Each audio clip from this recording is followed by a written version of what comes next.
Magandang araw sa inyo mga kasabong. Ito naman muli ang iyong lingkod, si Laban sa Bungero. Ang ating tatalakayin ngayon ay ang quinting and troubleshootings. So marami po sa ating mga kasabong dyan na sa Day of the Fights hindi po marunong sa quinting. So babalik-balikan natin para at least yung ibang mga beginners ay talagang matuto. So, talakayin natin kung ano itong quinting and troubleshootings. So, sa araw po ng laban, yan po ang pinaka-critical na araw po ng ating mga manok pansabong. And then, oras po bago ang laban ay dapat nasa peak condition na po ang inyong mga panlaban. So, makuha mo lang yan sa pagsunod po ng alituntunin ng tawag na quinting. So, ano ba itong quinting? Ang quinting po ay isang proseso na ang iyong mga panlaban po na manok ay nakuha ang pinaka mababang kilo at andyan ang kanyang lakas. So, sa ganung kondisyon, siya ay nasa peak or on point po ang tawag niyan. So pag nasa peak ang manok or on point, ang kanyang appearance ay makintab po ang balahibo, pula ang pisngi ng mata ng manok, and then pula ang mata. Alerto po ang ating mga manok pansabong niyan at saka very relax po. So mayroon po siyang normal temperature ng kanyang katawan. So, hindi po nagkaroon ng fever yan. So, bago ka mag-point ng manok, pag sumali kayo sa derby, ang derby naman usually ginagawa yan sa gabi. And then hanggang sa umaga po, isubmit kayo ng timbang ninyo a day before sa fight schedule. Pag small time naman, mag-submit po kayo ng inyong weight sa umaga, sa fight day. Ayan. Sa umaga, bago ka mag-submit ng timbang, mga alas 6, hindi mo pa pinapakain yung manok, timbangin mo muna. And then, yan po yung yung ipapasa mo na weight po kasi wala pang laman. Ganun po. So sa kada isang manok, magbabawas lang po kayo ng pinaka na yan, yung 30 to 50 grams. Yung submitted weight ninyo na ibibigay nyo sa cockpit official, no? So pagka sobra ng 40 grams po yung diniklara ninyo, well, of course, bad weight po yan during derbies kasi tinitimbang talaga yan. Ang manok usually po, bababa po ang timbang during quintings po. Kasi yung ating pakain po ay talagang nagpipidlis tayo at saka nag-ano ng tubig. Yan. So, ang 30 grams, safe ka niyan. Yan po ang ibabawas mo sa weight mo. Kunyari, ang actual weight ninyo ay 2.1 kilograms. So, minus 30 grams, that is 2.070 kilograms. Yan po ang timbang na isasubmit ninyo, yung sa entry ninyo. Yan. So, pagka 2.105 na, so may 5 grams na dagdag, of course, bad weight kayo. Bad weight yan sa labanan, sa derby. We are talking about yung derby na big events dahil napaka-systematic than sa mga small time derbies.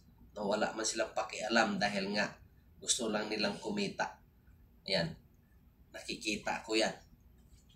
Ang manok mo, sure na titimbang yan ng less than 2.1 kilos dahil sa pagbawas ng pagkain at saka sa tubig.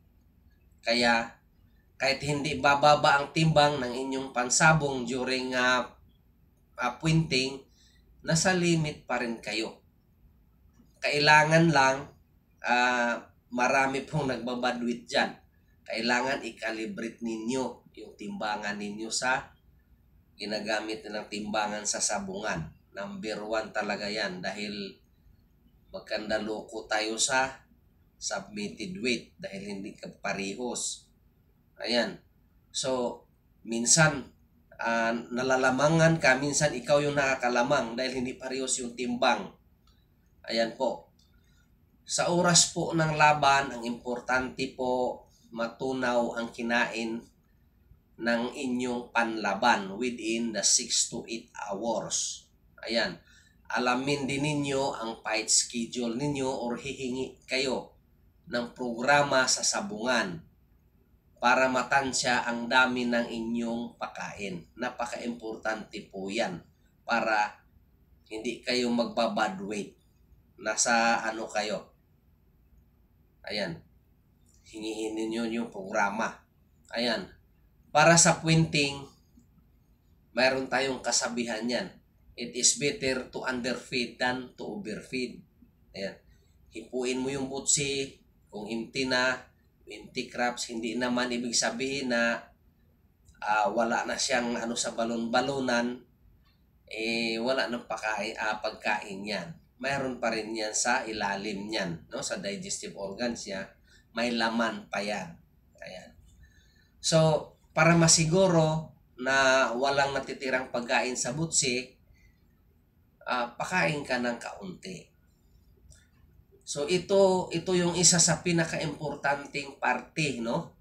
Sa pagpupuinting, ang moisture. So, pag nasasabungan kayo, pahinga nyo muna yung manok and then 30 minutes bago bigyan mo siya ng 1 to 2 dips para makatulong po yan sa magpo yung manok ninyo. Ayan. Yung moisture naman, malalaman mo yan. Malalaman mo yan sa kanyang droppings. May 4 tayo na stage, no? Ito po yung tinatawag na may dry intestinal droppings. Mayroon din tayong wet intestinal droppings. And then mayroon tayong cecal droppings at saka mayroon tayong moisture droppings. Ayan po. So, sa pagkukondisyon po ng ating mga panlaban, marami tayong titingnan na mga posibilidad na maiwasan ang pag-off ng ating mga panlaban sa oras po ng laban. Ang off syndromes po ay galing po sa peak. So, pag naka-peak na yung manok ninyo, nandyan na yung pinakamataas na peak, pag bumaba yan, off ang manok ninyo. Yan po yung off syndromes. So, ang off syndromes ay galing sa peak yan. Ayan. Pag nasa peak ang manok, andyan na ang strength, power, and alertness. Pagkatapos ng peak, kasunod niyan ay off syndrome. Ibig sabihin po, nagamit na po ang lahat ng nutrients at lakas ng katawan ng ating manok pansabong. Yan. So, ibig sabihin, yung manok mo, usually po, pag nag-off ang manok, nagugutom na po yan. Ayan. So, pag nagutom na, well, nawawala na yung lakas ng ating mga panlaban. Ang gutom po ang dahilan ng pag-off ng ating manok panabong since na wini-withhold natin yung feedings. So, bakit kailangan pang i-withhold po ang feedings? Ano ang mga benefits ng mga ito? So, una po, sa derby, kailangan magaan po ang manok mo, pero malakas at alerto. and then lamang ka sa timbangan, at may power at strength pa ang manok mo. Ang di lang maganda pag hindi ka marunong magtansya ng ipapakain. So, kailangan magaling kang magbigay sa pointing feeds. Kaya nga, hihingi ka ng fight schedule para makita mo yung kung anong oras ka mayroong schedule sa fight mo. Ayan. So, para maiwasan po ang pag-off ng inyong panlaban, ay alamin mo ang dami at tamang pagbigay ng pakain, andin sa gamot din para hindi mahilo yung manok mo. Din iwasan ang palaging nasa kulungan lang ang manok. Tingnan mo ang room temperature. Kung masyadong malamig, kailangan hindi manibago ang ating mga panlaban. Baka isa yan sa makapag-off ng inyong manok pansabong. Ayan po. Tingnan kung may lagnat ang manok or agitated at nagwawala yung manok. Sure, nag-off yan. Nag-opo yung manok ninyo yan. And din mga kasabong, just because ang pag-off po ng manok, ang number 1 po ng rason yan ay ang nagugutom. So, para ma-extend po ang kanyang point, kasi usually, sa gutom ang dahilan, pakainin nyo po ng few grains or cracked corn, pellets, or bananas, or egg whites. Kung ano yung pinakain nyo, pakainin ninyo yan. In according po sa dami ng pakain ninyo, no? So, ilang oras before sa limbering.